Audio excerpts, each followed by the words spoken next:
guturuka kuri Babuloni ubwami bwa mbere bwayoboye isi buyibumbiye hamwe nk'uko ubuhanuzi n'amateka byabigaragaje.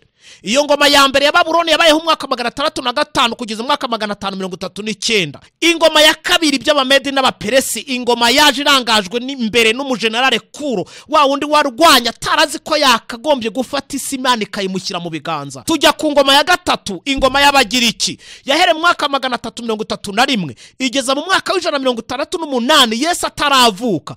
Aho ingoma ya kane ihuza Danieli kabiri, aho dusanga icyuma twaproronja twakomeza ibyuma bivanze n'ibumba here ku murongo wa 40 w'icyo gice cya kabiri cya Danieli. Hatubwira ingoma y'Abaroma yifuje cyane kumenya iby'ingoma ya nyuma kwisi izasimburana n'ingoma y'Imana. Dore ko Bibiliya ivuga ngo nyuma y'abo bami, nyuma y'ubwo butegetsi, Imana izimika ubwami bwayo butazahanguka by'iteka ryose. Kuvanaho, gusiribanga, kumenagura, kujanjagura, kwica n'ibindi bibi bisa n'ibyo ngibyo. Iyaba iyo esprit, uwo mwuka, ibyo bitekerezo, uwo mutima Daniel yari afite wari ufitwe n'abiki gihe gushaka kumenya. Izo politike zamaze kunanirwa zirano kwisi nizo zatumye isi budikitura umwijima. Abaturage bafite ibibazo, bananiwe kureba hejuru ngo bamenye Agakiza kari, agahinda amarira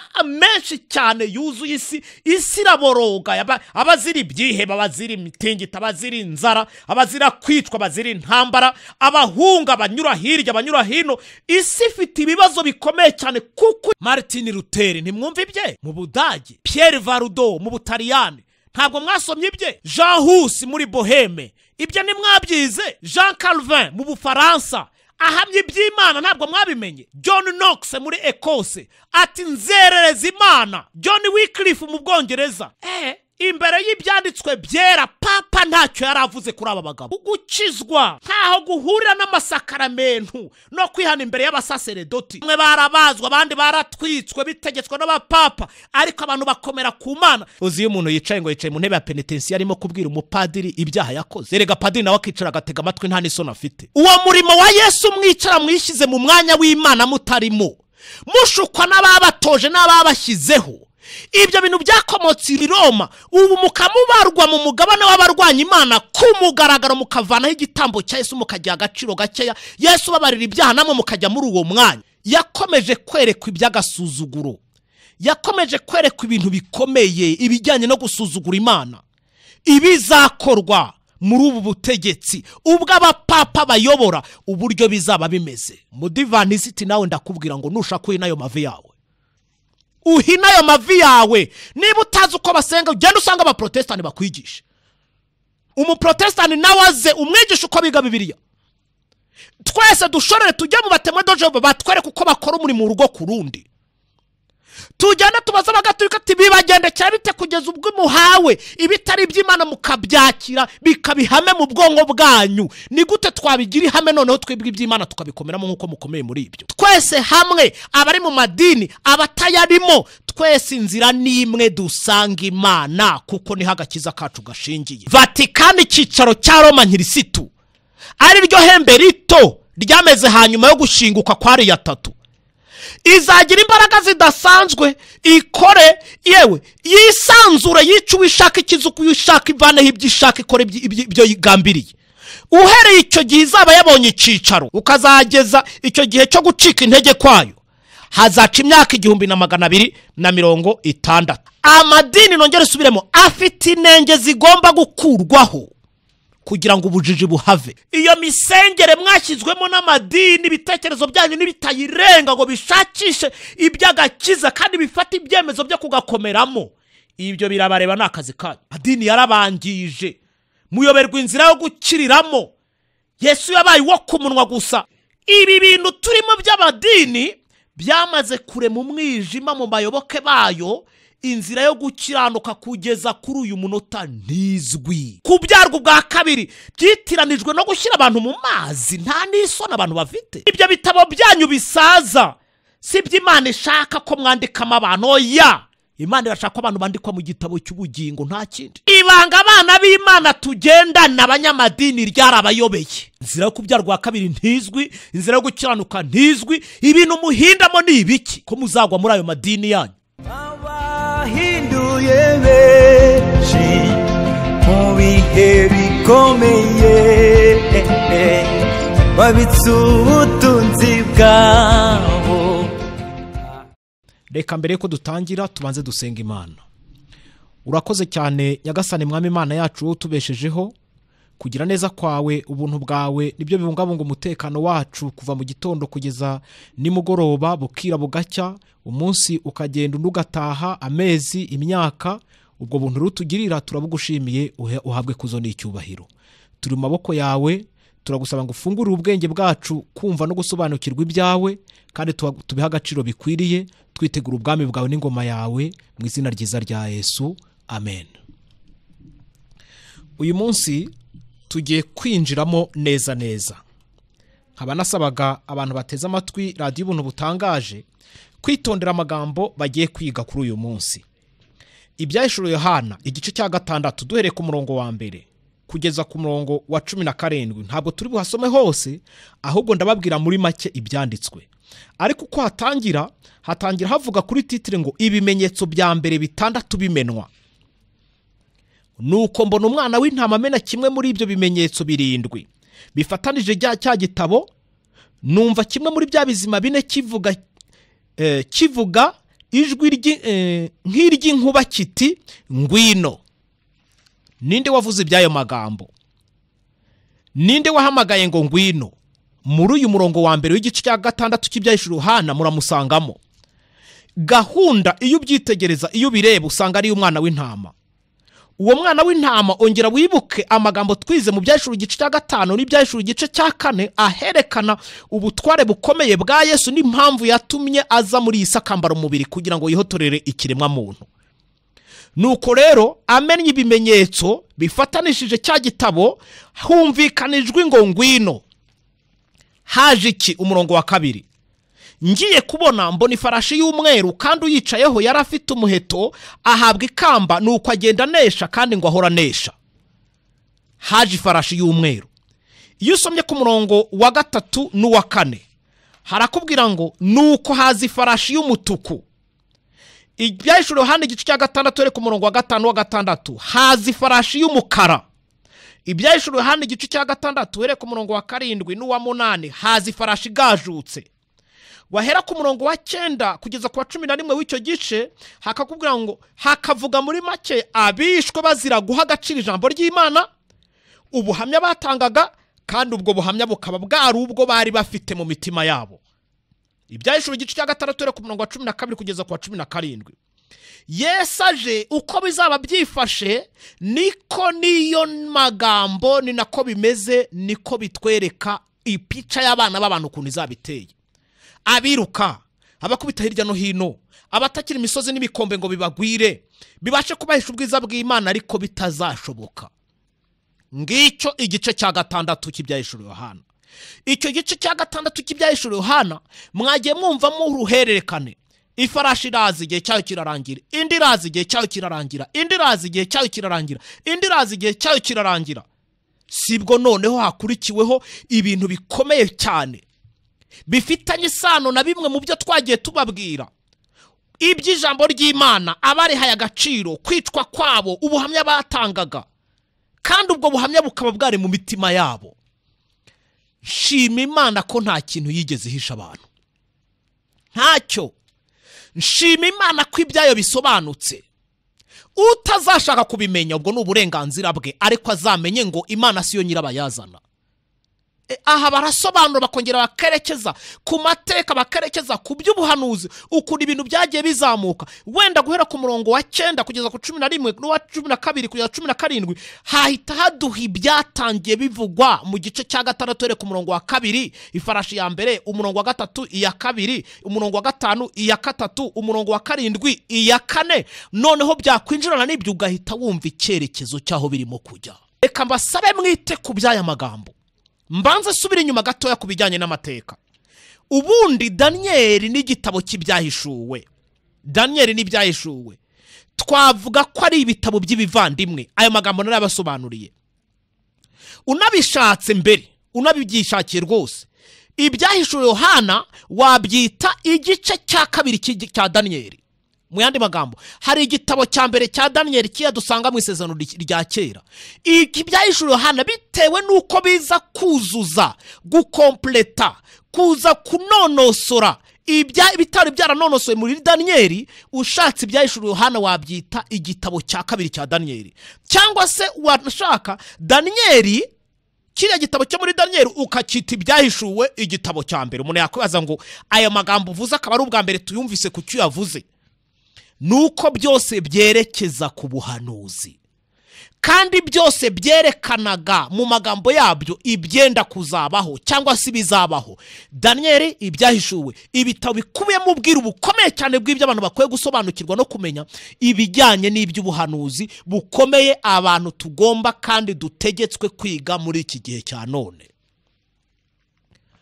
Kuba utabizi rero, kuba utabasha kubyigisha, kubaho ubarizwa mutajya mu byiga, kuba mu nsengero barumye gihwa bacecetse, cyangwa se bamwe muri bo babizi bakaba baragize ubwoba bwo kubyigisha, bwo gusobanura, bwo kuvuga ibirimo, ntibibuze ibiri ukuri gukomeza kumera gutyo bikaba ukuri iteka ryose. Ikindi kandi ntabwo ari ikosa ry'Imana kuba abantu batabizi ngo banabishishikarire kubimenya. Ikosa ni rya mwene muntu wowe uteze amatwi radiyo ubuntu butangaje, ibyo bishyire mu bwenge bwawe. Kuba utabizi, kuba utabasha kubyigisha, kuba ubarizwa mutabyiga, kuba mu nsengero benshi bararumye gihwa bakaba baracecetse, abandi nabo bakagira ubwoba bwo kuba babyigisha. Ayo si amakosa y'Imana, ayo ni amakosa y'umuntu. Ushakishe uburyo kuri inzitizi mu nzira. Wowe urimo ushakisha uburyo ukura inzitizi mu nzira. Imana iduha ibintu, Imana iduha ubwiru bw'ibyo tugomba kwiga ngo dusobanukirwe. Usanga abantu babaye indindagire, benshi bakandira kuri iki gitabo akareba hirya, cyokora cyakigira muri za Matayo, muri Luka, Yohana, imirimo y'ibyakozwe n'intumwa, uko zakijije abantu, maze reka sinakubwira agahinda akiruka. Ntazi kugenzura ibihe, ntazi uko bimeze, ntazi ishingiro cyangwa se izingiro ry'ubuhanuzi ry'ibyo abantu bakwiye kwiga. Ngiryo ishyano abana b'abantu bagushije, ngiryo ishyano abana b'abantu bagushije. Karero mbabwire, uwakubaza iyo Bibiliya yawe wirirwa uhetse ku isabato cyangwa se ku cyumweru, ibirimo waranze kubyiga, usibye no kubyiga waranze no kubisobanuza, uzi neza ko harimo ibyo utazi. Wasobanura umuntu ko yitungiye iki? Wasobanura umuntu ko yitungiye iki? Wanze kwiga ibyayo, wanze kubikurikirana ngo ubimenye, ntiwashatse no kubisobanukirwa. Habe no gusanga ababizi ngo babigusobanurire, ngo yewe ngo waba usuzuguritse. Uratekereza ngo ninde uzabigukorera? Cyangwa se iyo Bibiliya yawe uyitungiye iki? Gutunga ibintu utazi, Bibiliya igitabo utazi bikirimo. Wagiye ukayigurisha bakanakwira n'igihumbi nibura ukanakirya, ukazapfa wanariye, aho kugira ngo utunge Bibiliya utazi ibiyanditsemo. Bibiliya ngo ibimenyetso bimenwa, igitabo kibumburwa, biteye agahinda ibyabumbuwe, ibyahishuwe kuba bigihishwe ibitekerezo by'umwana w'umuntu. Ibyo bitari kuri gahunda y'Imana, ibyo bitari kuri gahunda y'Imana. Wowe uteze amatwi radiyo ubuntu butangaje, ukabona hari ibintu bigifunze mu bwonko bwawe bitewe nuko utasobanukiwe n'ibi bintu, urumva wowe ubwawe utiteye isoni? Urumva wowe ubwawe utiteye isoni? Urumva udakwiye kwiririra ukaririra ubugingo bwawe? Dusubire inyuma gatoya muri Daniyeli igice cya kabiri, Daniyeli igice cya karindwi, Daniyeli igice cya munani, Daniyeli igice cya 11 na 12 harimo uruhererekane rw'ingoma. Ibyo twarabibonye, twize igitabo cya Daniyeli tukigeza ku ndunduro yacu. Guturuka kuri Babuloni, ubwami bwa mbere bwayoboye isi buyibumbiye hamwe nk'uko ubuhanuzi n'amateka byabigaragaje. Ibyo twarabibonye. iyo ngoma ya mbere ya Babuloni yabayeho umwaka 605 kugeza umwaka 539. ibyayibayemo ibitangaza Imana yayikozemo n'ukuntu yageze kwihereza ibyo byose twarabyize sinirwa mbigarukamo. ibyo byaravuzwe muri Daniyeli. ingoma ya kabiri by'abamedi n'abaperesi, ingoma yaje irangajwe imbere n'umujenerale Kuro, wa wundi warwanya tarazi ko yakagombye gufata isi Imana ikayimushyira mu biganza. ubwami bwe burakomera nubwo yaje gupfa abandi bakamusimbura, buhera mu mwaka 539 bugeza mu mwaka 331. ibyo twarabyize, ibyaburanze, ibyabayemo, ibyakozwe, ibyo byose twarabibonye. tujya ku ngoma ya gatatu, ingoma y'Abagiriki yahere mu mwaka 331 igeza mu mwaka 168 Yesu ataravuka. aho twabonye ibyabo, tubona ibya Alexandre Mukuru, umujenerali ukomeye waturutse mu Bugiriki Macedoine, aza rwana yigarurira isi yose. twabonye iby'urupfu rwe, twabonye abajenerali bamukurikiye, twabonye nyuma y'iyo ngoma ibintu byose byabayeho byakurikiranye. abizi iby'ubuhanuzi bakurikiye ibyigisho byo muri iki kiganiro kubera no kubabarirwa ibyaha. ngira ngo turimo kugendana, hari bike mubasha kuba mwibuka. hinjiyemo noneho ingoma ya kane. ingoma ya kane ihuza Daniyeli kabiri, aho dusanga icyuma twaproronja twakomeza ibyuma bivanze n'ibumba. uhereye ku murongo wa 40 w'icyo gice cya kabiri cya Daniyeli hatubwira ingoma y'Abaroma. igice cya 7 iby'inyamaswa itagira izina yaje ifite amahembe 10, atatakaza gushinguka, rimwe rigakura, ryamara gukura rikagira akanwa kavuga ibikomeye, rigatuka Imana, rikarenganya abera bisumba byose, rikica rikavanaho ibintu byinshi cyane. ibyo twari babwiye.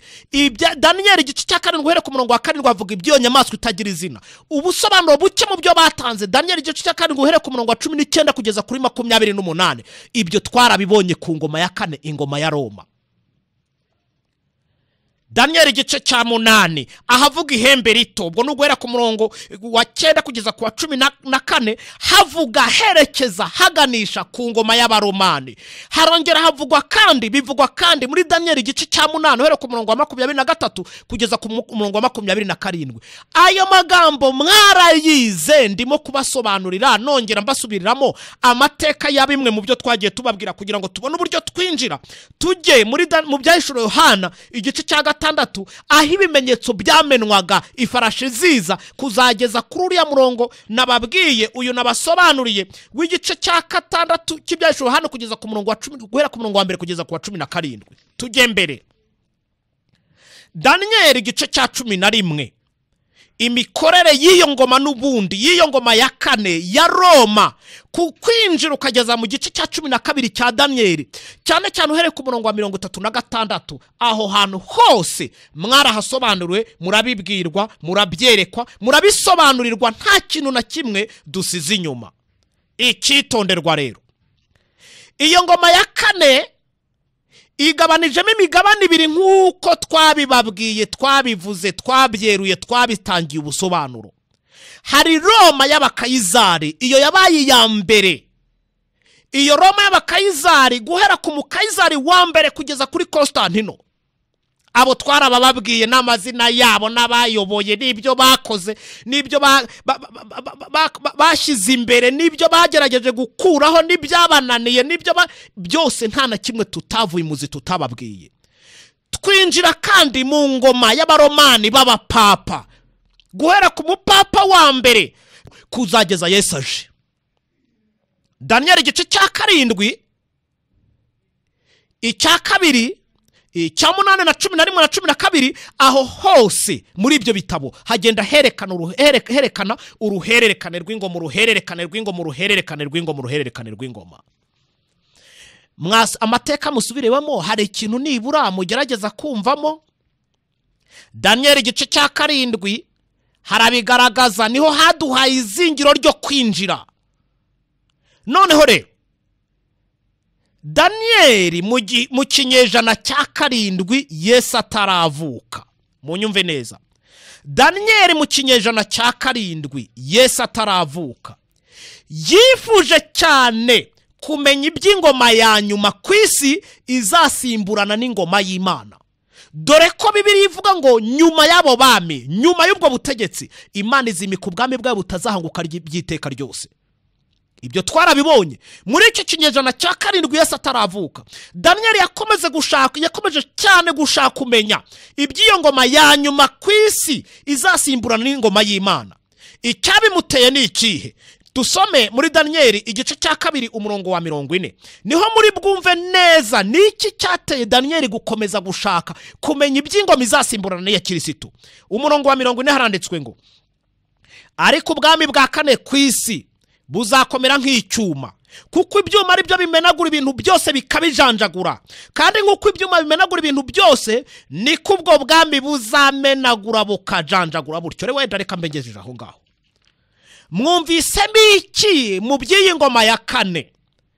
Icyamuteye gukurikirana no kumenya cyane iby'iyi ngoma izasimburana n'iya Yesu. Iyo mvuze ingoma izasimburana n'iya Yesu, mwumve ingoma y'Abaromani igabanijemo imigabane ibiri. Igice cya mbere cyararangiye, ubu turi mu ngoma y'Abaromani iyoborwa ariko n'abapapa. Kuvanaho, gusiribanga, kumenagura, kujanjagura, kwica n'ibindi bibi bisa n'ibyo ngibyo yabonaga bizaranga ingoma y'Abaromani. Nibyo byamuteye cyane kwegera Imana yibaza atari ko subundi Imana ibi bintu by'iyi ngoma izakora ibitandukanye n'iby'izindi ngoma, nsobanura neza, mbimenye, mbisobanukirwe, mbyinjiremo, mbicengere.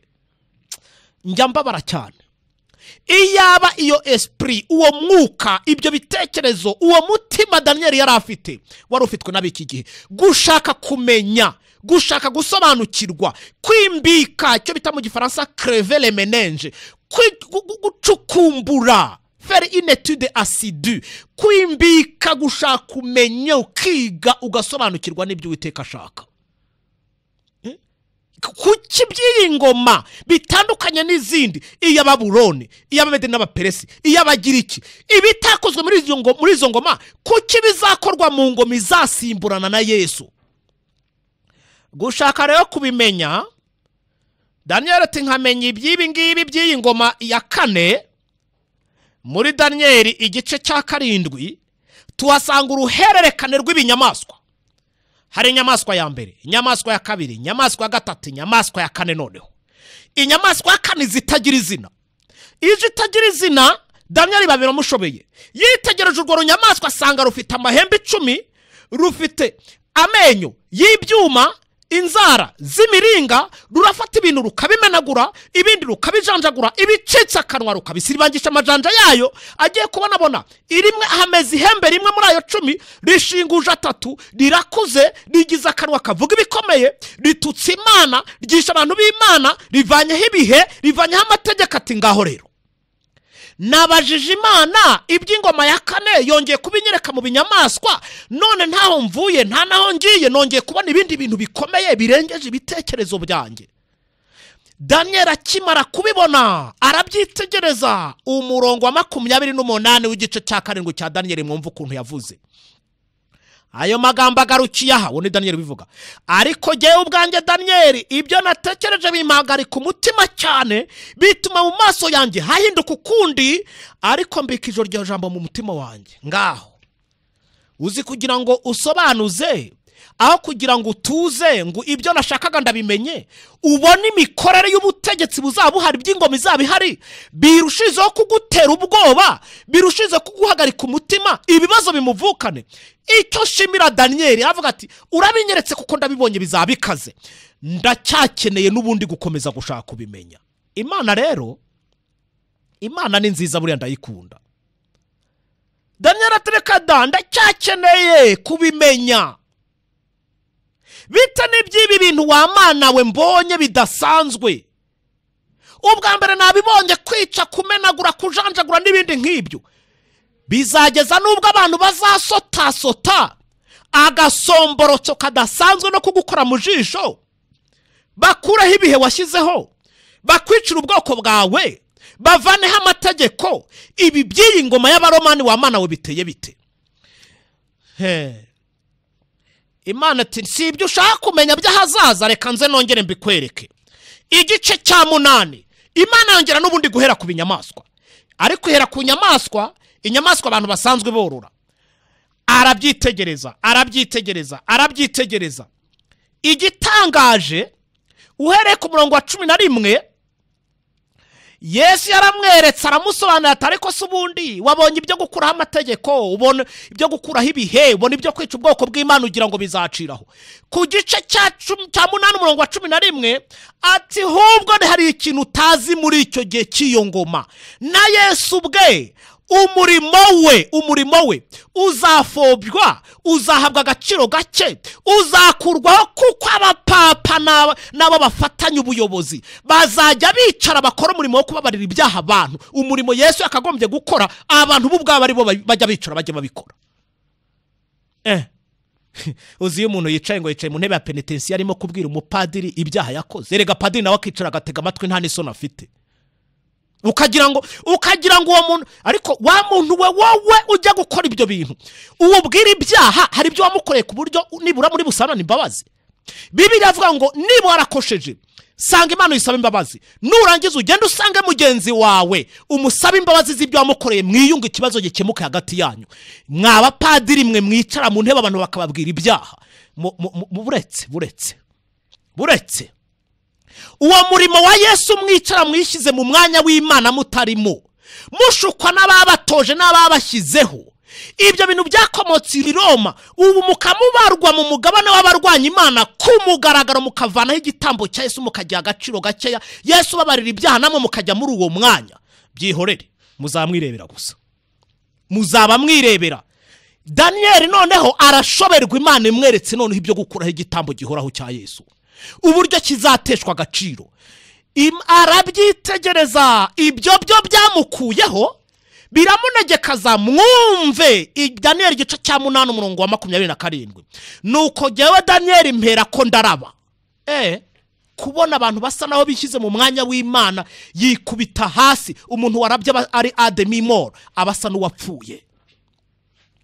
n'uwapfuye. Daniel araraba, amara iminsi arwajwe n'iki? N'ibyo abonye bizakorwa n'ingoma y'Abaromani. Tarabwe ati byahishuwe Yohana igice cya 6, muhagare noneho gifunguke, wenda ndibuze kuhagera, gifunguke mujye mwakumva iby'iyi ngoma y'Abaromani. Noneho mbere twarakinaga, ntabwo twabishyize ahagaragara, ntabwo twabivuye muzi, ntabwo twaberuriye ngo mujye mwamenya noneho ibihatse iby'iki gitabo cy'ibyahishuwe Yohana. Daniel ati nuko jyewe Daniel mpera ko ndaraba, mara iminsi ndwaye, bukenda haguruka nkora imirimo y'umwami, ariko ntangazwa cyane n'ibyo neretswe, nta muntu wabashije kubimenya. Daniel ati ndumiwe,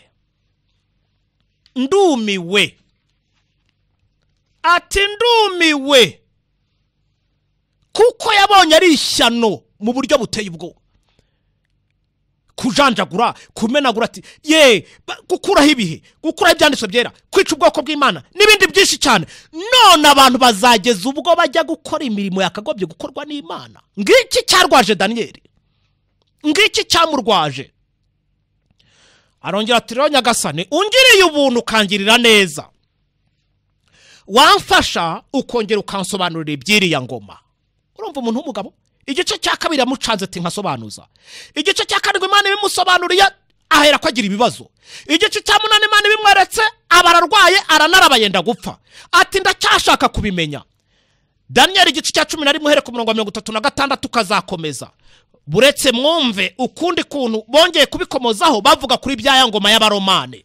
Umurongo wa 36 w'icyo gice, nuko uwo mwami azakora uko ashatse, yigire munini, yishyire hejuru ngo asumbe Imana zose, kandi azavuga ibikomeye bisuzuguza Imana. Wenda reka mbengejeje naho ngaho. Daniel yarumiwe, yakomeje kwerekwa iby'agasuzuguro, yakomeje kwerekwa ibintu bikomeye ibijyanye no gusuzugura Imana, ibizakorwa muri ubu butegetsi ubwo abapapa bayobora, uburyo bizaba bimeze. Reka mbabwire, kuba mudafata umwanya, ubwo ndabwira abanyumva ngo mwicare mwige Daniel n'igitabo cy'ibyahishuwe. Hari byinshi cyane muhishwe, hari byinshi cyane mudasobanukirwa, hari ubwira ubukome bw'iby'Imana turinganirije mutamenya. gusa nimutitonda bizabakoraho. Ndabibabwiye mubishyire mu matwi yanyu, nimutitonda bizabakoraho. Ibyo byo mu gice cya 11 byinjiranyemo n'igice cya 12, byinjiranamo n'igice cya 12. Ariko Imana iramubwira ngo bizakara cyane ubwo bugome bw'abanyanga bakandwanya bwatangiye kera kuri Satani akabwinjiza mu bantu bukaba burimo kugaragara, bwinjiye bukaba bumaze kugera mu bantu bazaba ariho mu igihe kizaba gikomeye, igihe kizaba kidasanzwe, kizaba giteguriza kuza kwanjye. Hari bizabibanziriza. Imana atinze kugushyiramo imyaka. Mwumve, guhera igihe abayuda bari bamaze kwanga ubutumwa buhindukira abanyamahanga, kugeza igihe cy'ubupapa ubwo bwamburwaga ijambo n'abafaransa mu mateka nabibabwiyeho, Imana ibwira Danieli ngo hazaba haciye imyaka 1290. Wenda ku myaka nagiye mbibasobanurira. Hera mu mwaka 34 uzagende ugeze mu 1298 atazaba haciye imyaka 1290. Imana irongera amubwira ati kandi ubwo ndimo kubivuga ku busobanuro, VATICAN icyicaro cya Roma nkirisitu ari ryo hembe rito ryameze hanyuma yo gushinguka kwa ari yatatu, izagira imbaraga zidasanzwe, ikore yewe yisanzure, yica uwishaka, ikizuku uwishaka, ivaneho ibyo ishaka, ikore ibyo yigambiriye. Uhereye icyo gihe izaba yabonye icyicaro kuzageza igihe cyikurwaho. Wenda uhereye icyo gihe ukazageza icyo gihe cyo gucika intege kwayo, hazaca imyaka 1260. Unyumve neza. Amwongeraho kandi ko uhereye kuri iyo ntango hazaca imyaka 1335 ukuri kuvugwa, igitambo cya Yesu kigishwa, nubwo benshi bazaba bararondomeye baragiye mu nyigisho zipfuye zikuraho igitambo cya Kristo. Aturabyumvise. Danieli abaracanze mu bwenge bwe. Tugeze muri Danieli igice cya 12. Danieli mu bwenge bwe umugabo abataye umurongo. Ati none se ibizatangira ni ibihe? Ibizaheruka ni ibihe? Iby'ubu butegetsi bizasoza bite? Bizasimburana bite? Maze asubizwa amagambo ngiye kubasomera. Asubizwa amagambo ngiye kubasomera. Nuko Danieli bumba igitabo ugifatanisha ikimenyetso kugeza igihe cy'imperuka. Danieli gerezaho, ntugire ikindi wongeraho. Bumba igitabo ugifatanisha ibimenyetso, ugifatanisha ikimenyetso kugeza igihe cy'imperuka. Ariko Imana amwongeraho ngo benshi bazajarajara hirya no hino kandi ubwenge buzagwira. Twigeze twiga ishingiro ry'ubwenge cyari cyo. Iyo umuntu atubaha Imana ni ikigoryi, ni igicucu, ubwo muravuga ngo nikora abatutse. Iyo utubaha Imana icyo uri cyo cyose, umwanya wose wari urimo, uriwe wese, igihe cyose utubaha Imana uri igicucu, uri ikigoryi, kuko ntabwo ubasha kugenga ubugingo bwawe. Urategura ibyejo ariko ntutegura ibyahazaza. None se ubwo urumva hari ubwenge burimo? Ishingiro ry'ubwenge ni ukubaho Uwiteka. Utubaho Uwiteka Bibiliya imwita ikigoryi, ntabwo ari nikora umututse.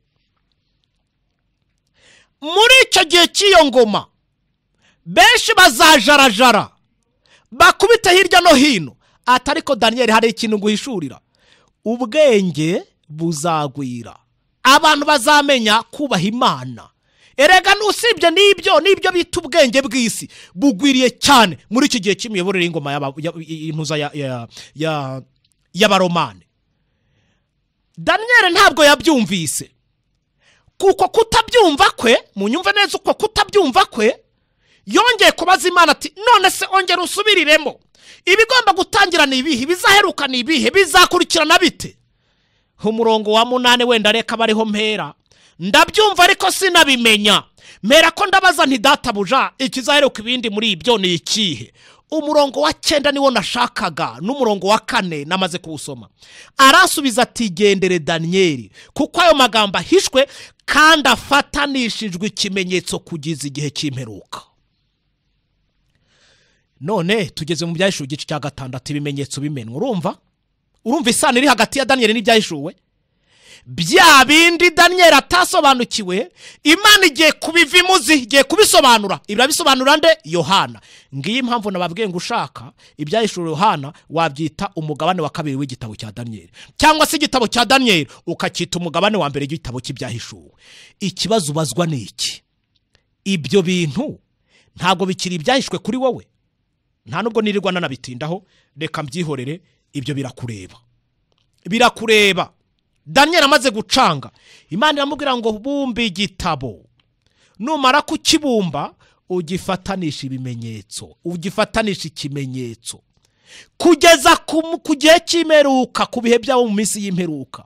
Abari n'ubwenge gusa nibo bazabisobanukirwa. Ubwenge buzagwira. Uko kugwira k'ubwenge, abari n'ubwenge mvajuru nibwo ndimo kuvuga, bazacukumbura kandi bazamenya ibingibi wowe Daniel ugiye utamenye. Imana yamubwira tugiye gupfa, ugiye gusinzira, dore ko yarageze mu zabukuru. Igendera amahoro. Iyaba narifite abantu bashakishaga bakifuza kumenya nkuko nawe wabyifuzaga, ariko abazabikenera muri icyo gihe cy'ingoma y'Abaromane bazabimenya. Daniel apfatyo atamenya iby'Abaroma, atamenya iby'Abakayizari, atamenya iby'Abapapa n'ibyo bazakora byose, arigendera. Umva sha, aragenda. Hagiye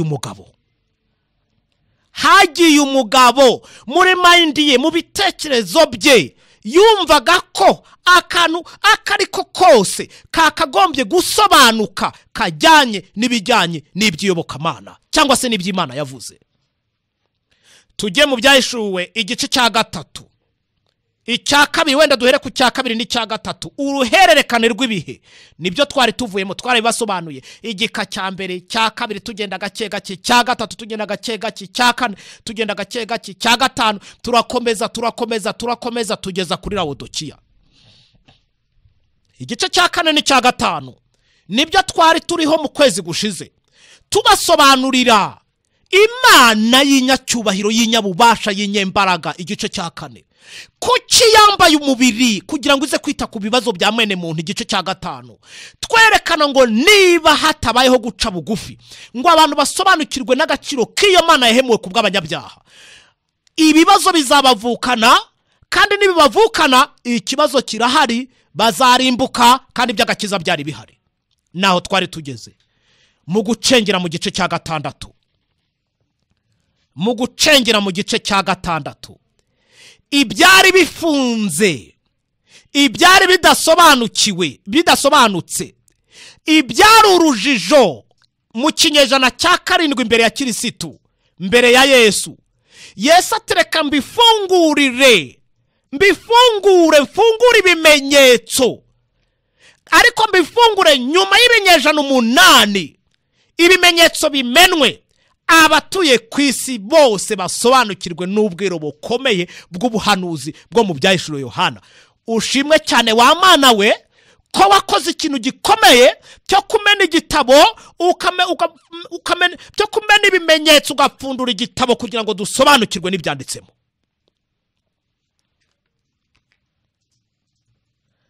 Ni nkaho Imana isa nawe yabwiye Yohana ati, we Yohana, Roma utazi ibyayo n'abazakurikiraho n'abazageza ku gihe giheruka, reka mbibahe, mbafungurire ibyari bifatanijwe ikimenyetso, mene ibyo bimenyetso, maze igitabo n'ibikirimo bimenyekane. Nongere nsubire mushimwe wa Mana we, ushimwe kuko wagennye gahunda yo gusobanura ibihishwe.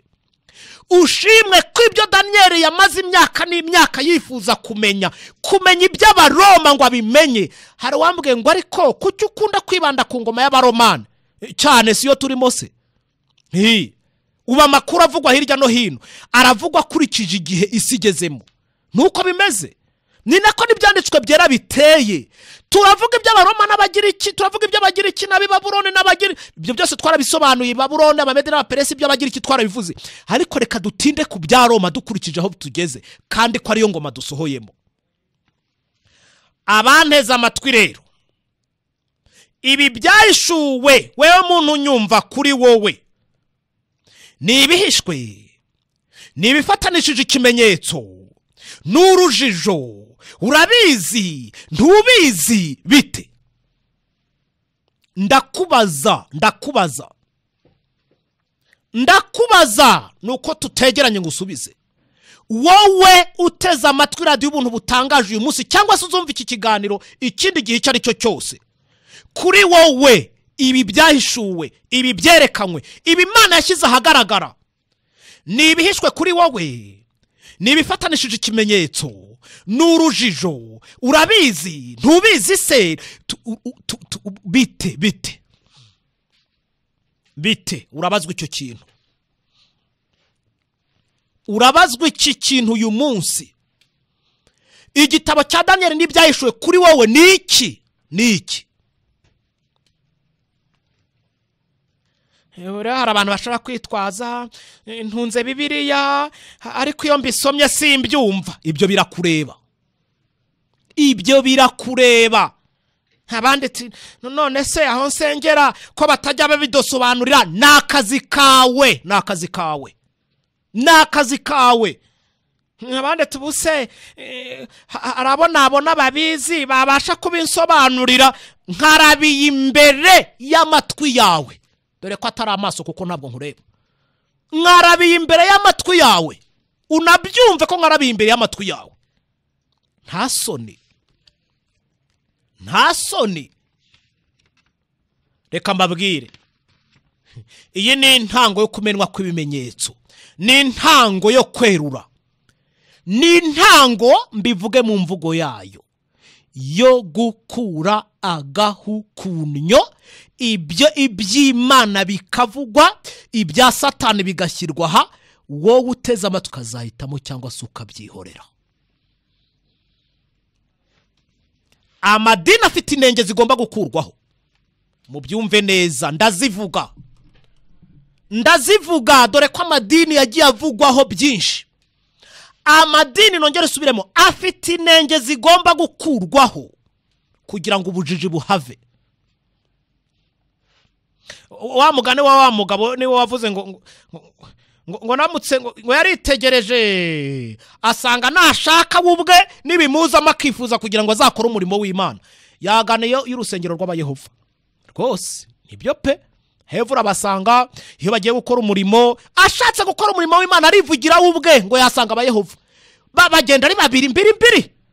Bakagenda bakinjira ahantu umuntu bakamwereka udutabo twiza, bakamwereka amapica mweza, bakamubwira isuku nizahinduka, bakamubwira turabona aya mazu ya Kigali ati uzahinduka, uzabyuka usanga hindutse ukundi, isi yabaye paradizo, bakaguhenda henduka bangira ejo bakagaruka. Nta bantu nabonye bazi gukora umurimo aba umuntu ku muntu nk'Abayehova. Umugabo umwe arabyitegereza avuga ati nshatse kugira gukora umurimo w'Imana, nakwibera umuyehova kuko nakoze analyse nsanga abo bantu bagira ubwitange, baragenda bagahendera umuntu ibyo bigisha byitwa ngo ni iby'Imana kugira ngo abyemere, kandi bagakora ibishoboka byose mpaka akabimenya.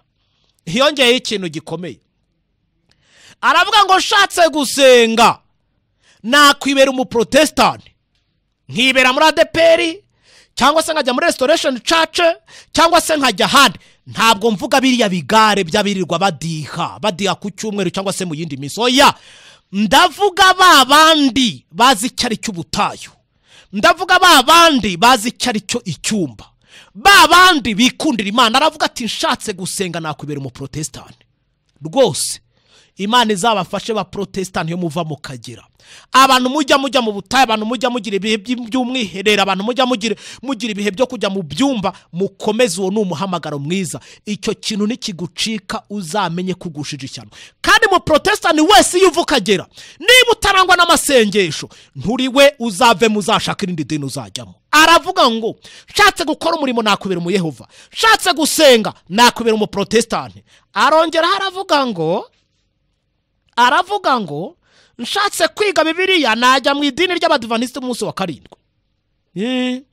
Bariga n'ukuri hari ibintu byinshi cyane bajyamo, ugasanga bakoze imitwe babigiyemo, bagasobanura bakadiskita, ukabona pe harimo akantu ko kujijuka ku by'Imana.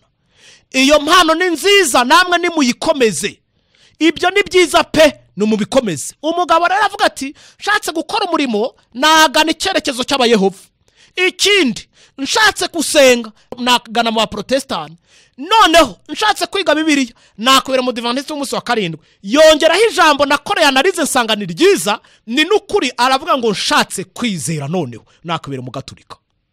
Nibyo pe. Abagatolika barizera ku buryo afite ishapure yakubwira ngo urareba iyi shapure yanjye ati nta daimoni ishobora kuntera mu nzi wanjye kubera iyi shapure. Mwumviza umugatolika?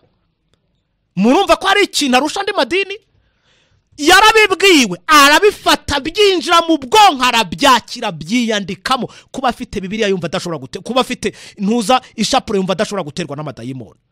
Hari umudamu umwe twakoranaga,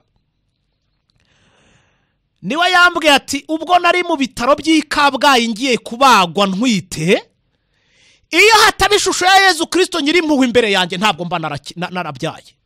Murumva? Ati nahise mbyara batiriwe bambaga kubera iyo shusho ya Yezu nyiri impuhwe. Kuki yayifasha atyo? Nukuntu yigishijwe ibyayo, agacira yiha. Ntugire ngo ni nkakuru. Uzamene ishusho ry'umugatolika, urimene, muzakiranuka mugeze kwa Perezida wa Repubulika. Kubera iki? Agacira riha n'uburyo yaryakiriye. Uwo mugabo rero arongeraho ngo nshatse kwizera nakwibera mu Gatolika. Bagatolika mufite ikintu cyiza kidasanzwe andi madini atagira. Mugira kwizera gukomeye cyane ku buryo ibyo mubwiwe murabifata nk'ibyavuye ku Mana kandi bikicara mu bwonko bwanyu rwose, kugira ngo umuntu azakigutsimburemo bikaba intambara iruti ya Hitler. Yongeye haravuga ngo nshatse kwikundira idini, nshatse kwikundira idini nakwibera umwisilamu.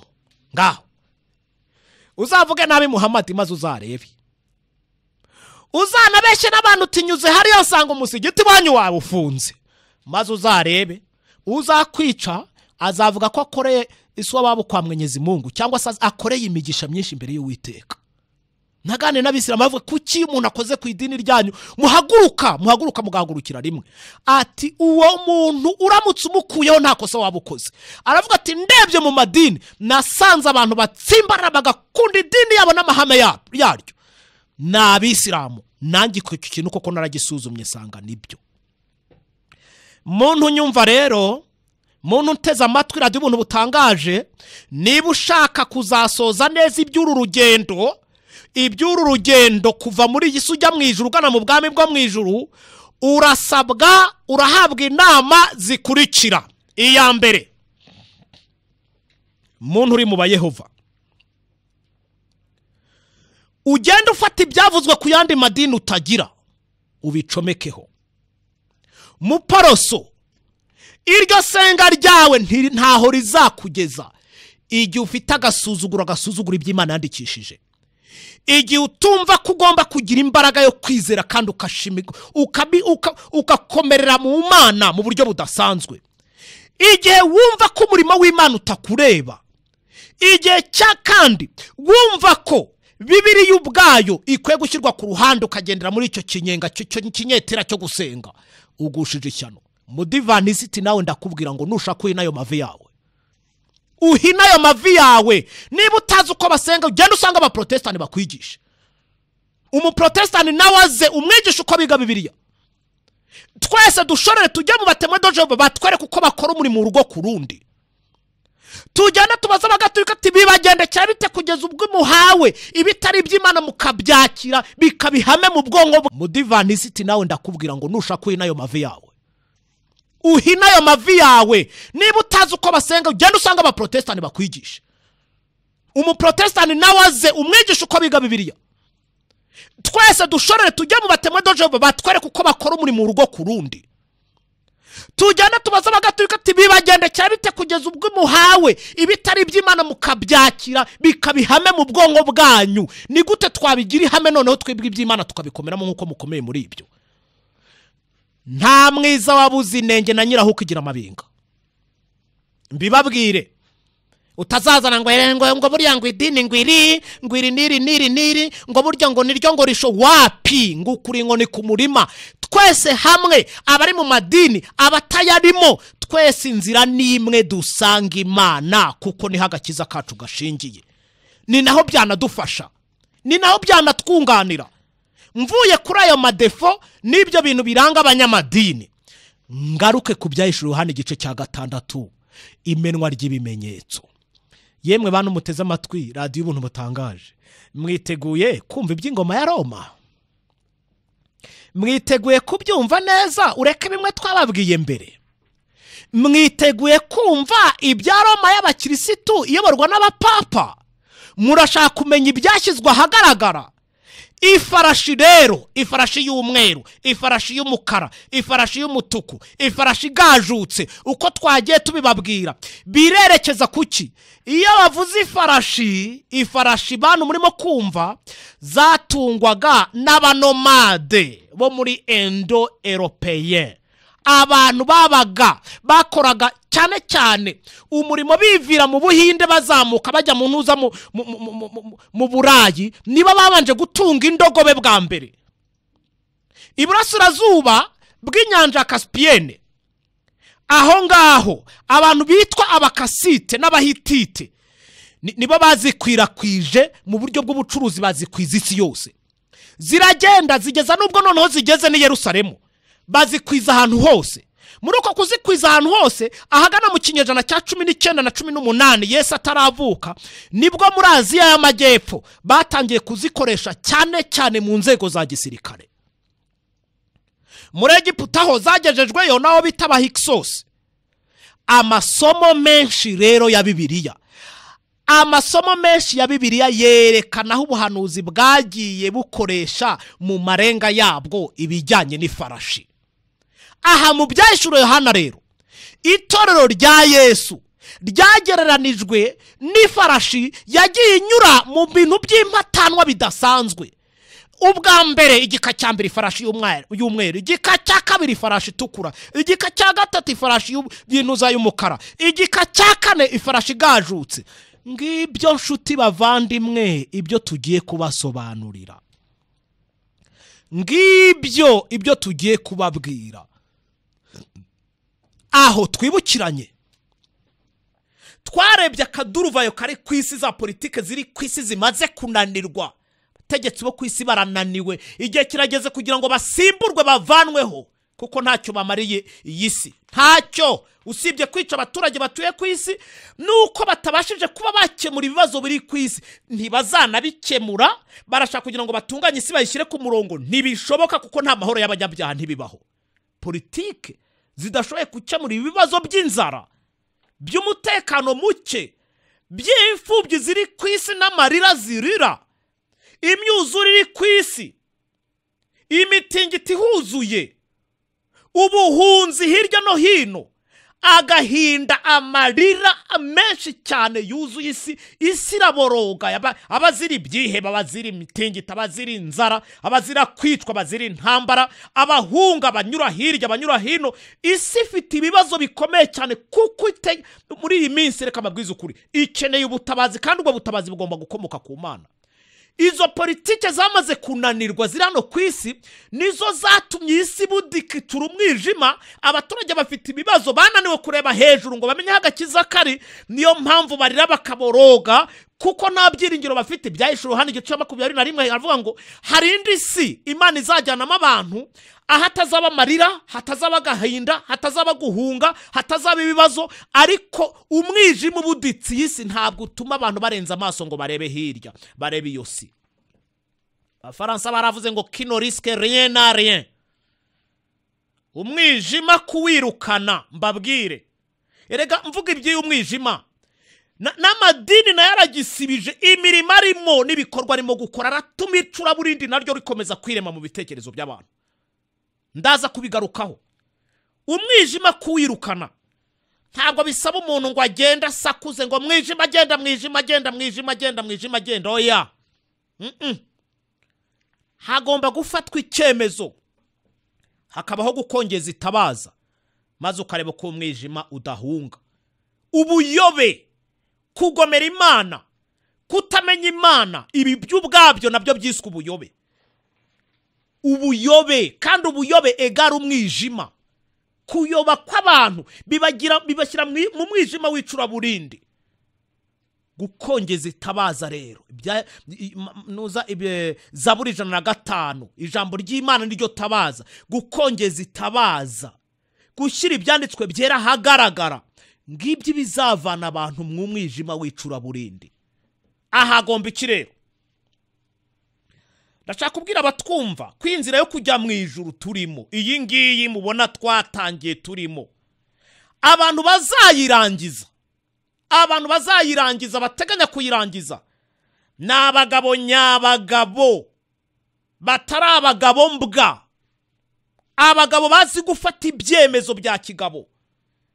Abazi gufata ibyemezo bya kigabo bona nubwo byabagiraho ingaruka, ngabo bene Imana. Ngabo bene Imana. Yesu yafashe ibyemezo araducungura, bimugiraho ingaruka zikomeye cyane, arabyemera.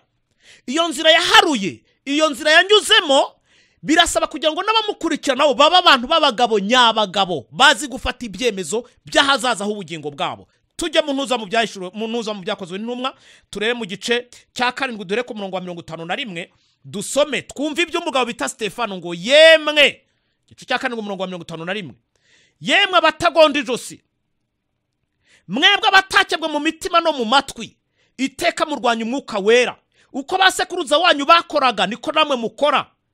Ninde mu bahanuzi basekuruza wanyu batarenganije? Bisha bavuze ibyo kuza kwa mukiranutsi bitari byaba. None namwe mwaramugambaniye muramwica, kandi ari mwe mwahawe amategeko n'abamarayika ntimwana yitondera. Murumva uyu mugabo? Umurongo wa 54 titre yaho iravuga ngo bicisha Stefano amabuye. Bamuhoye iki? Bamuhoye iki? Uyu mugabo usomye iki gice cya 7 cyose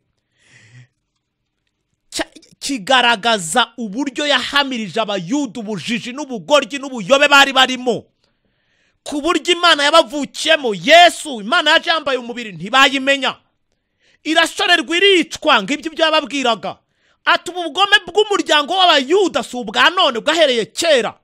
Abayuda ntibabyumva, arangiza tuwo mutarenganije ninde? Batatwisa abicanyi, atwisa abagome, avuze ko twishe umwami wacu kandi uriya ntabwo ari umwami. Ngo bazabiranywa n'uburakari, bamuhurizaho amabuye baramwica. Umwana w'Imana agenda atyo. Nguko gufata ibyemezo kwiza rero, ko guhagarara mu ruhande rw'Imana, ingaruka zikabaho, ukazihanganira, ukemera ukanamba kuwiteka. Abagabo nk'abo nibo Uwiteka akeneye. Tuvaho tujye inyuma gatoya, ibyakozwe n'umwe gice cya 5 umurongo wa 27 kugeza 29, bongera gufata intumwa bazihana. Mwumve 27, bamaze kubashyira imbere y'abanyarukiko, umutambyi mukuru arababaza ati, ntitwabihanangirije cyane kutigisha muri rya zina? None dore mujuje Yerusalemu ibyo mwigisha, murashaka kudushyiraho amaraso ya wa muntu? 29, Petero n'izindi ntumwa barabasubiza bati, ibikwiriye n'ukumvira Imana kuruta abantu. Umva igisubizo cyiza. Umva abagabo nyabagabo bati kiruta n'ukumvira Imana kuruta abantu. tuzanamba kuri iyo mana, tuzayivuga. Muratubuza, muraducecekesha, ntimushaka ko tuyamamaza, ariko tuzabikora. Turanabibahamirije hano, mube mubizi mw'Abayuda mwe. Aho kubumvira, tuzumvira Imana. Mwe nta bugingo mutanga, nta mahoro mutanga, ntimubabara ibyaha, ntacyo mumvuze, nta nicyo mumaze. Muri abantu buntu bapfa, iyo mana tuzayamamaza. Umva abagabo, shima Imana. Aba bagabo ba Petero, ba Yohana, ba Paulo bakoranye n'umubyeyi bita Priskila. Reka mbabwire ibye nawe. Amateka muvuga nk'umubyeyi wari uzi gufata ibyemezo. Yari afite abana 11, hakaba harimo n'akana k'agahinja yonsaga. Yiboneye ibintu byakozwe kuri Baruteremi. Uyu mugabo mu ntumwa yahuye n'akaga gakomeye. Yagiye kwa sista no kureba no kwitegereza uburyo umuntu w'umugabo bamwambura imyenda ku karubanda, bakamushishuraho uruhu areba, baruvanaho bararwuna uruhu. Bamaze kurushishura, arabyitegereza. Ku itegeko ry'abagome b'Abayuda n'Abaromani bafatanije, abo bakozi ba Satani gito banza Agakiza, bategeka ko umuntu w'Imana avanwaho uruhu, bamwunaho uruhu. Usibye ibyo, iyo sene Priskila yabonye nk'uwari umukozi w'Imana wakoze umurimo. Yigeze kwitegereza, anareba, anakurikirana amakuru ya Paulo n'ibyamubayeho, dore ko banakoranye n'umurimo. Bararuhanye, bakoranye umurimo hirya no hino, byatumye ahinduka ukundi mw'abantu mwe. Bityo hari ikintu gikomeye cyane cyahise kinjira mu bwonko bwe, kiragenda kiba igitsi ku mutima kimara kubona ibyabaye kuri uyu mugabo bita Paulo. Paulo bamuciriye igihanga i Roma, ariko mbere yo kumuca igihanga babanje kumukata igitsina cye, baragica. Babanje kugisusura, si ukumukona, oya, bamukase igitsina, ubugabo bwe babuvanaho. Barangije baca ruhinga, nyuma bamukata n'igihanga. Ngo ibi byatumye Priskila abona ko inzira yatangiye itagikinishwa. Ndashaka kubwira n'abatwumva ngo iyi nzira twatangiye ntabwo nushaka gukina uzafata umupira ujye mu kibuga cy'umupira ujye gukinayo. Ntabwo iby'Imana bikinirwamo, ntuzakora iryo kosa. Priskila ikintu cyahise ngo kinjira mu bwonko bwe, yabonye ko inzira y'ubwe yatangiye idakinishwa. Ikindi, yibonera ko inzira yatangiye, akurikiranya amateka yasanga ni inzira yaharujwe amaraso. Abahanuzi yize ibyabo, abakozi b'Imana bamubanjirije yabonye ibyabo, Yohana yabonye uburyo bamukase igihanga, Yesu yabambwa abyirebera, intumwa zagiye zicwa ari bene wabo baratangiranye umurimo abireba. Ibyo bituma amenya ko iyi nzira isaba kujyamo wafashe ikintu bita icyemezo cya kigabo. Icyemezo cya kigabo. Yasanze abana be, yabigishije iby'iyi nzira yo kwiyana no kubabarirwa ibyaha. Abana be baramufasha, baramukundira, bavana inkomyi mu nzira, bikiranura n'Imana ndetse bikiranura n'abantu bose. Umunsi umwe baza gufata abana be 5 babamwicira imbere. Shima Imana ntabwo yigeze adohoka, nubwo byamubabaje bikamushengura mu mutima kuba bamwiciye abana 5, ntabwo yigeze adohoka. Yarababwiye ngo reka mbabwire mw'abagabo mwe, n'ubu bugome bwanyu bwo kwica inzira karengane, nubwo abana banjye mwabamara, Agakiza kagena rakakiriye, nabo ubwabo barakakiriye. Kandi iby'iyi nzira umuntu arirwariza, umuntu agenda ku giti cye. Aba bana banjye mwishe nzababona mu gitondo cy'umuzuko, nubwo nanjye mwabangerekaho sinzigera ndohoka kuri iyi nzira natangiye. Murarushwa n'ubusa, ntabwo muzigera mubikora. Kamabwire yarababwiye ngo nitwahemukira iyo twamenye, kuko nayo yatunambyeho itubabarira ibyaha. Ntiyigeze iduhemukira, nayo ntabwo tuzigera tuyihemukira. Muzi ikintu bamukoreye? Bamujishuye akana ku ruhinja barakica. Arababwira ngo uyu mwana wanjye mwishe, nzahura nawe mu gitondo cy'umuzuko muribeshye. N'abandi bana be bari bamaze kwica yari afite ibyiringiro by'uko bazabonana nk'aba bana b'Imana. Muri icyo gihe cy'iyo nkubiri n'uwo muriro wo kwica no kurenganya, Kayizari yari umwami w'abami kuko ari we wari ufite ubuyobozi n'ubutegetsi. Uko ingoma zagiye zisimburana, abaromani bari bagezweho gutegeka. Kayizari rero yayoboraga abami bose batuye ku isi. Ngiyi impamvu yitwaga umwami w'abami. Baramushengereraga kuko yari amperere, yari umwami w'abami. Bakamusenga, bakamwosereza imibavu, bakamutambirira ibitambo, bakamutura amaturo. Yanafatwaga nk'Imana mu isi, dore ko bari baramushingiye ibigirwamana hirya no hino. Dore rero izo nsuzugurwa zarimo gupfa turimo kuvuga. Baravugaga bati reka da, dufite umwami w'abami Yesu, niwe wo gushengererwa, ndetse agakiza niwe kabonerwamo nk'uko biri mu byakozwe mu gice cya 4. Ni nawe gitambo gihoraho yitambye rimwe, kandi amaraso ye arahagije kugira ngo atwozeho ibyaha. Niwe Mana wenyine. Kayizari nta bubasha bwo gukiza ibyaha afite. Ataba abantu barashaka gutuma Imana Kayizari asuzugurwa, kandi barashaka gutuma nta gaciro agira mu bantu. Ikintu cyakozwe, ba bana be 5 nyuma yo kumwicira 5 bakongera bakica kagahinja, bishe ba bana be 5 babakurikiza ba mbere, maze na Priskila baramwica. Kamabwire rero, ibyemezo nk'ibi nibyo bikenewe ku bashaka kuzajya mu ijuru. Mu nyumve, ibi nibyo bikenewe, icyitonderwa. Muntu nteza amatwi, ibitekerezo byawe nibitarenga iyo misengere mubamo, ni akazi kanyu. Nibitarenga iyo misengere mubamo mwigishijwe n'amadini abisha ubwenge, maze kubica ubwenge yose arishyira heza. Aba naba baritwa ngo niryo torero ry'Imana, barareba irindi ayingwe, ntabwo bavuga rumwe, bose bazi ngo n'ab'Imana, ugashaka ba Satani ukababura. Iyo misengere mwashyizwemo n'amadini, ibitekerezo byanyu nibitayirenga ngo bishakishe iby'agakiza kandi bifata ibyemezo byo kugakomeramo, ibyo birabareba, ni akazi kanyu. Dini yabisha ubwenge, adini yarabangije, muyoberwa inzira yo gukiriramo. Yesu yabaye wo kumunwa gusa. Amateraniro arakorwa, amatsinda arakorwa, indirimbo ziraririmbwa, amafaranga aratangwa, amashuri arubakwa, za kaminuza n'ibitaro reka sinakubwira. Ariko ibyo ngibyo ko mubishishikarira n'izo sengero zanyu mwubaka, babwire muzashyana nabyo.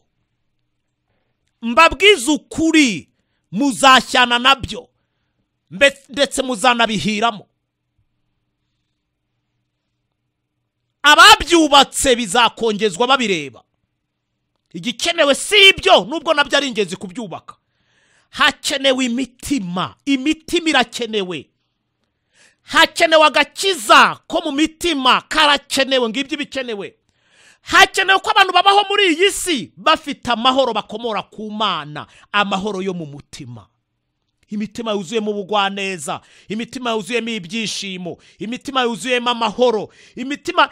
Abagalatiya igice cya 5 bavuga ngo ngiyo imitima itagicirwaho iteka. Iyo niyo ikenewe. Imitima nk'iyo niyo ikenewe. Ibitangaza birakorwa mu madini, indimi ziravugwa, amatorero ni menshi aravuka ubutitsa, arashyira imbere amategeko, harashyira imbere amahoro yigirirwa yizeza amahoro abantu, harashyira imbere ibitangaza. Ibi bintu turimo by'amadini byamaze kure mu mwijima mu bayoboke bayo, inzira yo gukiranuka kugeza kuri uyu munota ntizwi. Ntabwo izwi. Kubyarwa bwa kabiri byitiranijwe no gushyira abantu mu mazi, nta n'isoni abantu bafite. Kubyarwa bwa kabiri byitiranwa no kudumbura abantu mu mazi.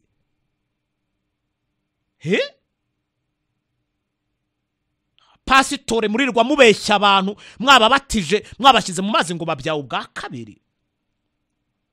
Erega nabo bagataha bidundadunda banezerewe ngo babyawe bwa kabiri. Bakagenda buzuye morale ngo bazajya mu ijuru. Mujyahe mujyahe ibyo bitabo byanyu bisaza si by'Imana ishaka ko mwandikamo abantu. Oya, Imana irashaka ko abantu bandikwa mu gitabo cy'ubugingo, nta kindi.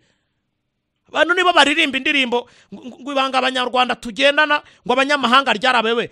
Ibanga abana b'Imana tugendana abanyamadini ryarabayobeye. Ibanga abana b'Imana bagendana ryahishwe abanyamadini. Inzira yo kubyarwa kabiri ntizwi, inzira yo gukiranuka ntizwi. Ibintu muhindamo ni ibiki ko muzagwa muri ayo madini yanyu? Fata ibyemezo byo gushaka uburyo bwo gukira, kandi nimushaka gukira inzira y'agakiza muzayimenya. Igihe mutayizi musaba abayizi bayibasobanurire. Ntabwo imirimo itegetswe n'amategeko izajyana abantu mu ijuru. Oya, ntabwo kuvuga izindi nimara ibyo bigaragaza ko umuntu ari umuntu w'Imana. Shwi. Ikindi kandi ntabwo kugwiza umubare w'abayoboke mu itorero cyangwa se mu idini ari byo bigaragaza ko abantu ari abo kujya mu ijuru.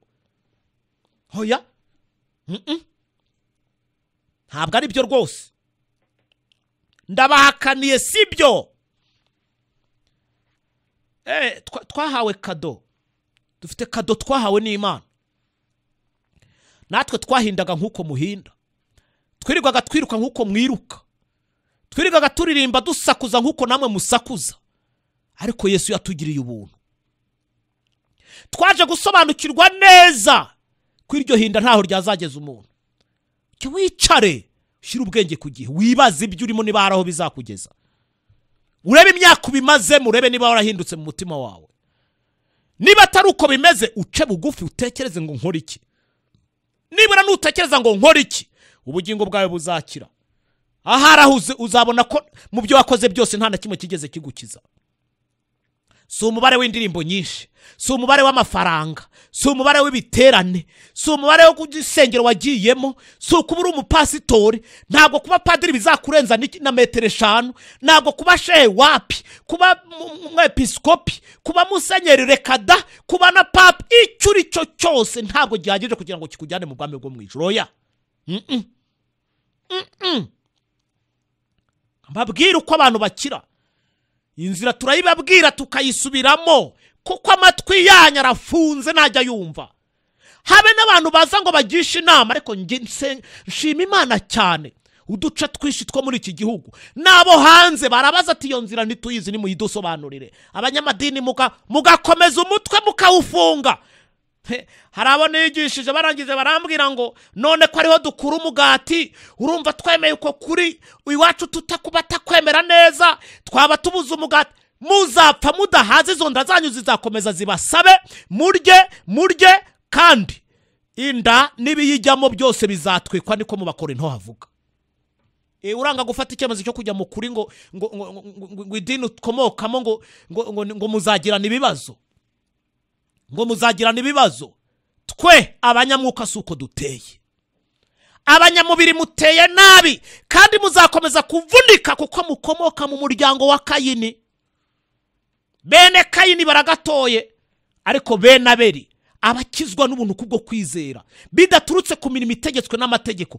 Abo bana b'Imana, abo ngabo nibo bazajya mu ijuru. Ubwo bwoko buzahoraho iteka ryose kuzageza igihe Yesu azazira. Buzakomeza kuvuga nubwo bene Kayini batajya bumva, kuko amatwi ari mu rupfu ntajya yumva. Ntabwo ajya yumva. Mbabwiye ngo twiherewe kado n'Imana, tuyihabwa muri iyi nzira ikurikira. Muzi ko igihe cyageze tugatsindwa n'umwuka w'Imana, murabizi. Ariko reka tunabaratire, tujye tunababwira inzira twatangiye nuko imeze, nibyo twayihuriyemo nabyo n'uburyo ari byiza. Nyuma yo gukora tugasanga gukora nta gakiza karimo, twasabye Uwiteka ati Mana, dufite ikibazo, dukeneye ko ubugingo bwacu bwakira, dutabare. Ikintu cya mbere Imana ikora mu mutima w'umunyabyaha ni ukumutsinda. Ndashima Imana yakoze uwo murimo, twaratsinzwe n'umwuka. Icyo ni ikintu cya mbere cy'ingenzi shimira Imana. Ikindi cya kabiri, twahishuriwe ububi bwacu. Urumva iyo mpano y'Imana, urumva iyo kado y'Imana. Twahishuriwe ububi bwacu. ibyaha twakoze, amakosa twakoze, ubugoryi twanyuzemo, ibyo byose Uwiteka bidushyize mu maso nk'aho tubikoze uwo mwanya. Imana irondora imitima yacu irabitwereka, turabagabo bo guhamya, ntabwo ari itekamutwe. Ntabwo rero waza ngo uvuge ngo bicira aho ugomba kuriha uyu mwanya. Dutanga amafaranga menshi, ndetse n'igihe kimwe mumva tutavuga, hari igihe ubushobozi bwo ku mufuka buba bwabuze. Ntabwo rero ibyo tubabwira ari itekamutwe, turababwira Imana ikora itsinda umutima, turababwira Imana ihishura ko umuntu ari mubi. Si icyo cyonyine icyo gikorwa, Imana itanga amahoro yo mu mutima. Wayankuramo se? Wapi? Nta nubwo wanangisha n'impaka, kuko ibyo ni ibyanjye, ni ibiri mu mutima wanjye, niho biri. Ni umurimo akozwe n'Imana. Ikindi cy'ingenzi cya kane, twahawe amasezerano y'imbabazi twagiriwe. Bega kugirana n'Imana amasezerano, murumva icyo kintu? Twahawe amasezerano n'Uwiteka, ndabazi muri abana banjye. Niyo mpamvu rero tubabwira inzira twatangiye. Abagatolika no bagira indirimbo nziza ngo komeza inzira watangiye, ntucike intege, Nyagasani muri kumwe. Umuntu wayihimbye yayobowe n'umwuka w'Imana. Iyo ni iyacu. Indirimbo nziza ihamye ibyiringiro by'abana b'Imana. Tubayeho dute rero? Tubayeho dute?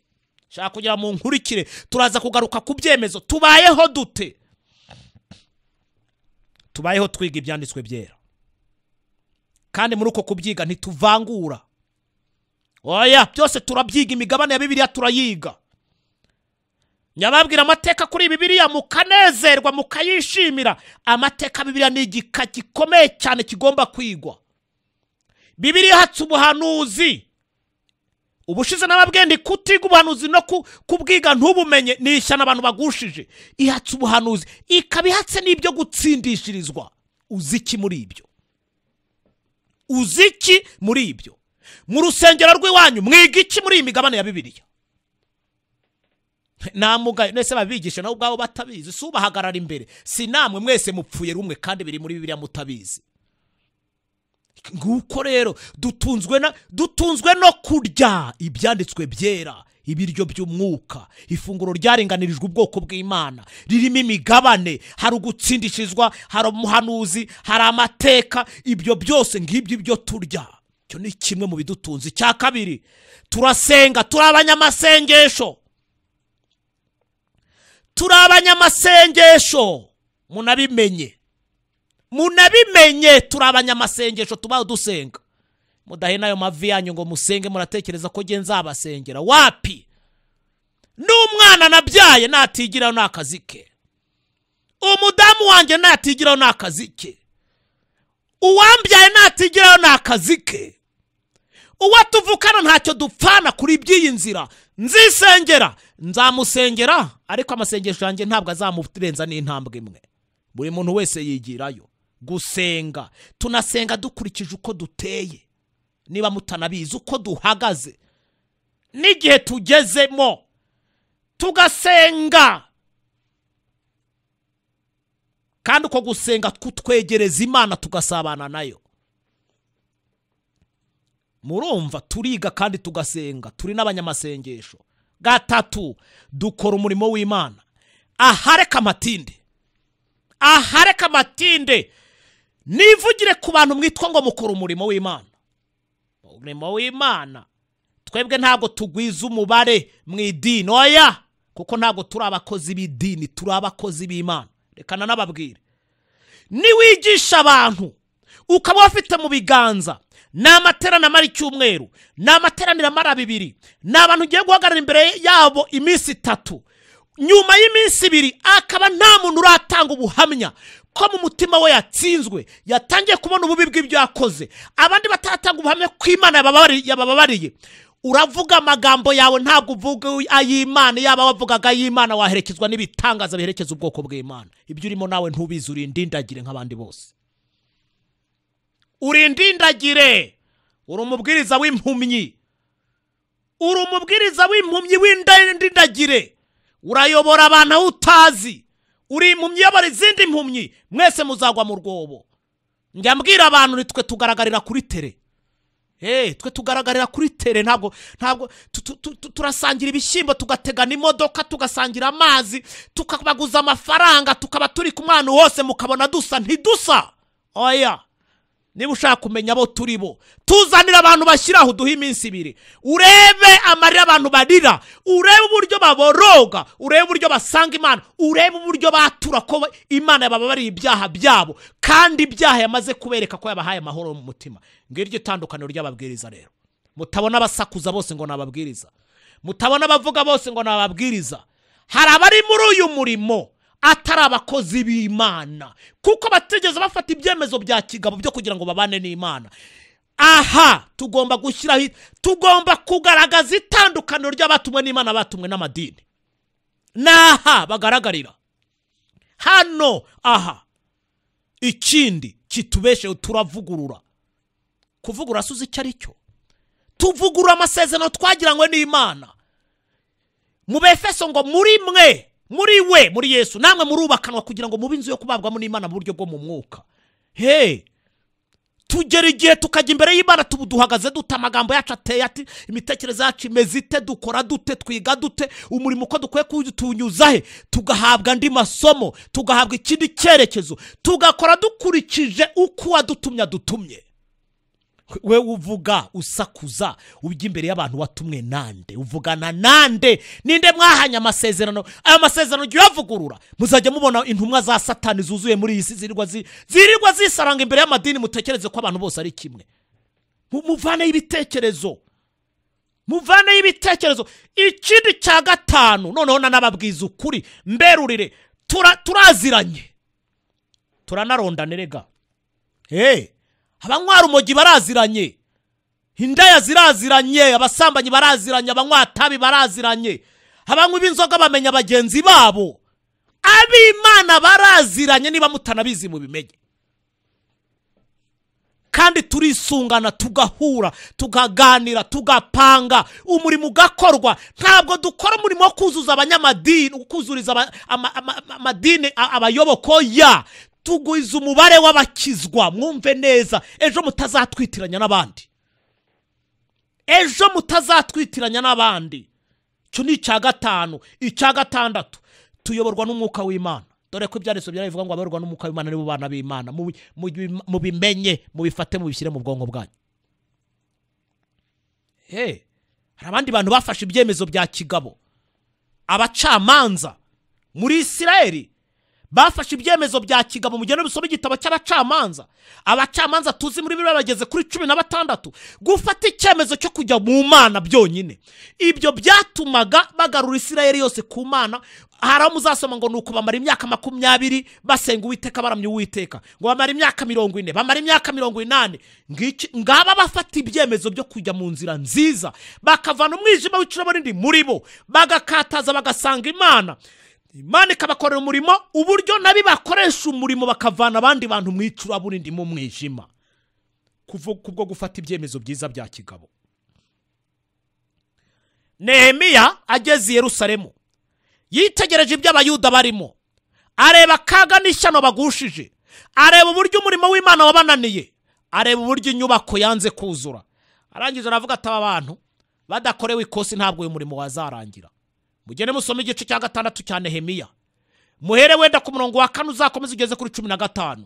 Haragaragaza uburyo abantu bayibaye intangarugero, umurimo urakorwa, imbaraga ziriyongera bitewe no gufata icyemezo.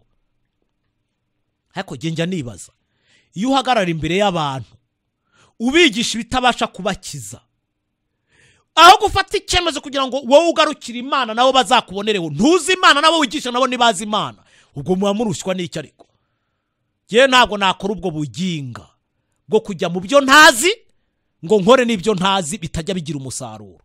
Umuntu hari igihe nigira mu materaniro runaka, nkakurikira ibintu umuntu arimo kuvuga, gusa nkavamo mbwira Imana n'Imana, yaba uyu muntu ari kure, n'aba yigisha bari kure, kugira ngo bazava aha hantu harasabwa imbaraga nk'izaremye isi n'ijuru n'inyanja n'ibirimo byose. Izo nizo zikenewe.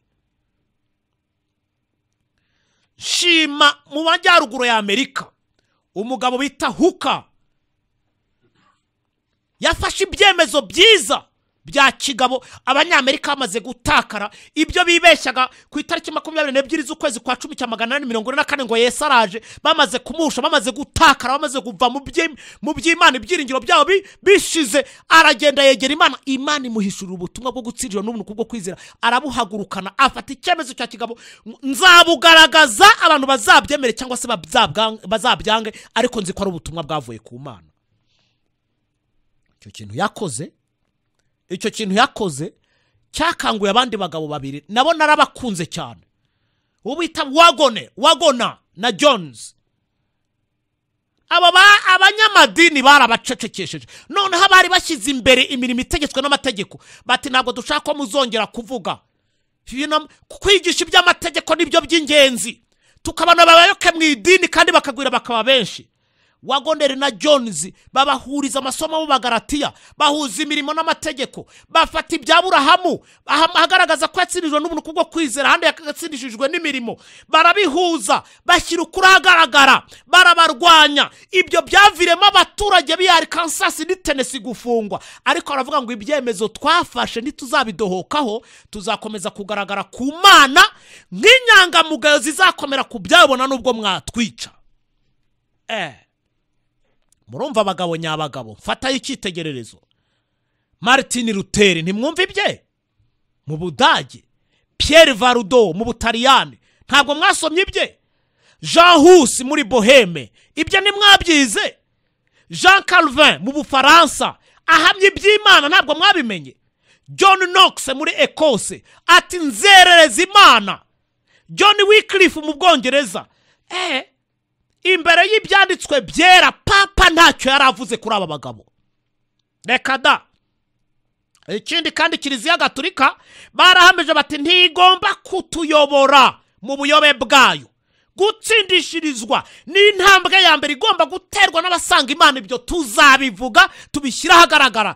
Kiliziya Gatolika cecekana n'ibyo nubwo buyobe bwawe, n'ibyo byigisho bya bitagira abantu, bitagira bivana abantu nabo bibageza. Nushaka kutwica ariko tuzanamba ku Mana kandi tuzabyigisha. Ngaba abagabo nyabagabo batangije ubu Protestant kubwo gufata ibyemezo bya kigabo. Abo n'abagabo, abo n'abagabo uzuko bahamije ngo gukizwa ntaho guhurira n'amasakaramentu no kwihana imbere y'abasaseredoti. Twafashe ibyemezo tubifashe. Luther waravuga ngo aya mategura yubatse inzu z'i Roma aramutse ahindutse abadayimoni bo kundwanya ntibishobora kumvanamo ibyo Luther nafasheho ibyemezo, kandi nkaba mpamya ko ari ukuri. Unyomoza ashyire Bibiliya ahagaragara. Roma baratitira kubera ko habonetse umugabo ufata ibyemezo uhangana nabo ku mugaragaro. Bamwe barabazwa, abandi baratwitswe bitegetswe n'abapapa, ariko abantu bakomera ku Mana. Nshima Imana iteka ryose muraniga amateka y'aba bantu, kandi nkabona ko abashaka kujya mu nzira y'iby'Imana bagomba gufata ibyemezo bya kigabo byo kugera ikirenge mu cyabo, bagakomera ku Mana. Ngaba aba Protestant nyakuri, ureka ibyitiriro twirirwa tubona hano hanze. Mana ikomeye, turagushima kuko ari watangije umurimo kandi ari nawe uzawurangiza icyubahiro n'ikibi cyawe. Uduhe kuba abagabo nyabagabo bafata ibyemezo, kandi uduhe kwicisha bugufi kugira ngo ibyo byemezo tubikomeremo, tubifashijwemo n'imbaraga yawe, tubashe kwitegura nk'uko ubushake bwawe buri, mu izina ryiza rya Yesu. Amen. Ubuzima bw'isi ya none